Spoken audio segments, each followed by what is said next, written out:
नमस्कार दोस्तों, हमें आधारभूत समानुपातिक प्रमेय को सिद्ध करना है। यह प्रमेय क्या कहती है? दिया गया है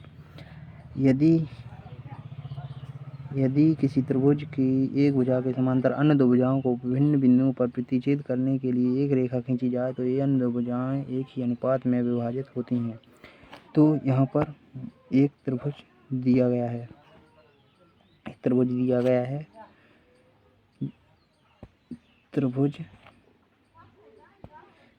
है जिसके मतलब ए है, ए बी है, ए सी है।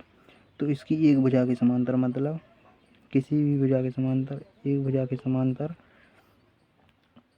अन्य दो भुजाओं को विभिन्न बिंदुओं पर प्रतिच्छेद करती है। मतलब यहाँ पर ए, डी और ई मान लेते हैं यहाँ पर।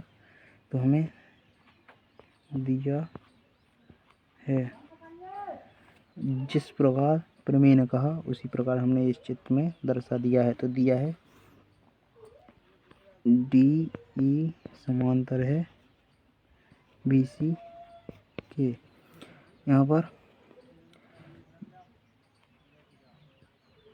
भुजा ए बी को बिंदु डी और भुजा ए सी को बिंदु ई पर रेखा डी ई प्रतिच्छेद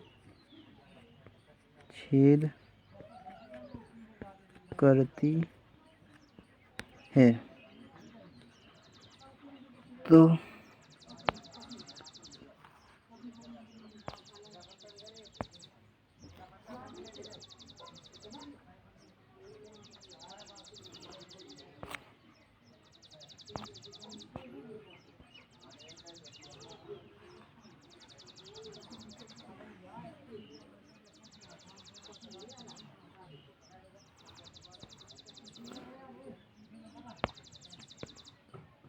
इस बार यहाँ पर भी हम त्रिभुज को बना लेते हैं डी और ई। तो यहाँ पर हमने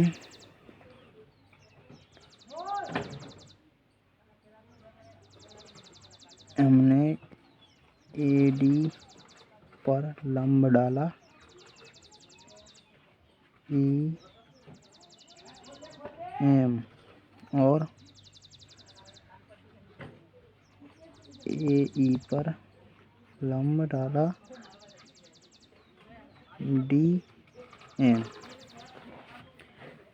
और सबसे पहले हमें रचना क्या करनी है? ई और बी को मिलाइए, ए और डी सी को मिलाइए, तो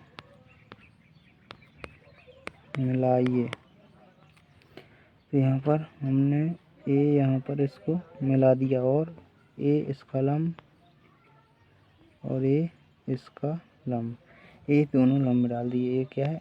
एम और ए है M.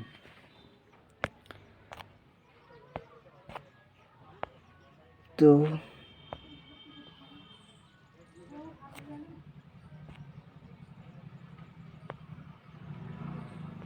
D E A B C, ए इसका लंब, ए इसका लंब, ए इसको यहाँ पर मिलाना है और इसको यहाँ पर मिलाना है। ए एन है, ए एम है। तो यहाँ पर हमें क्या करना है? उपपत्ति। तो हमें क्या करना है? एरिया मतलब क्षेत्रफल। त्रिभुज ए डी और ई वट्टा में ए आर, त्रिभुज डी बी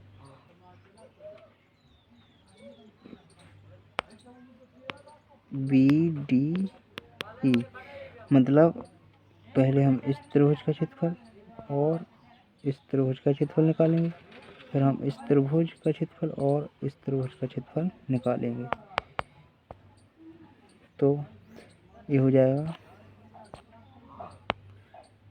बराबर 1/2, आधार इसका ये है, आधार ये है इसका, तो ये हो जाएगा AD इंटू ऊंचाई ये है इसकी, तो EM बटे 1/2, इसका आधार क्या है, ये है, DB और इसकी ऊंचाई क्या है, ये है, EM। ए इससे कट जाएगा, ए इससे कट जाएगा, तो ये हो जाएगा AD बट्टा DB।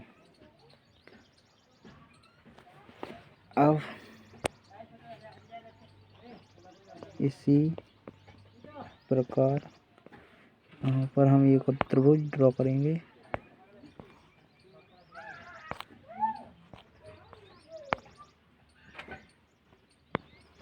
DBCEA,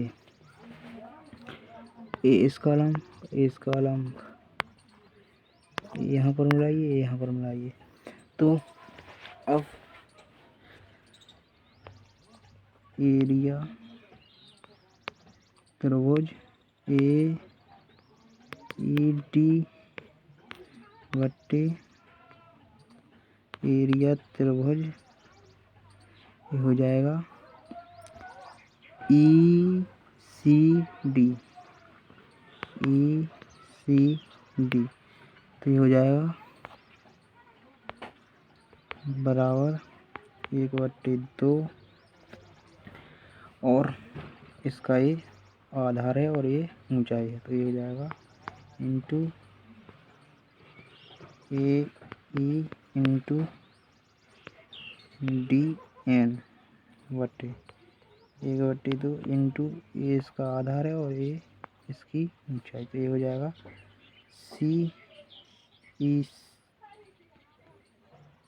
EC into DN, इससे कैंसिल हो जाएगा, इससे कैंसिल हो जाएगा, बराबर आ जाएगा AE बटे EC। तो यहाँ पर ये आ जाएगा, यहाँ पर इसको समीकरण 1 दे देते हैं, इसको समीकरण 1 और ये आया है जो कि AE बट्टे EC, इसको समीकरण 2 दे देते हैं और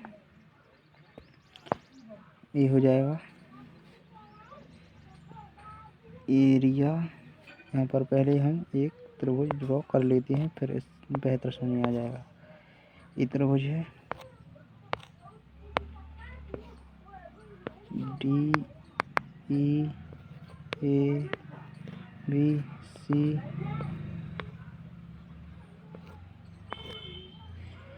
यहाँ पर ए वाले त्रिभुज का क्षेत्रफल और इस वाले त्रिभुज का क्षेत्रफल बराबर है, तो ये हो जाएगा त्रिभुज BDE बराबर है एरिया त्रिभुज DEC बराबर, तो ये आ जाएगा AD बट्टे DB बराबर AE बट्टे EC, ये हो जाएगा इति सिद्धम। यही हमारा आंसर हो जाएगा, हमने यह सिद्ध कर दिया, इसको हमने। धन्यवाद।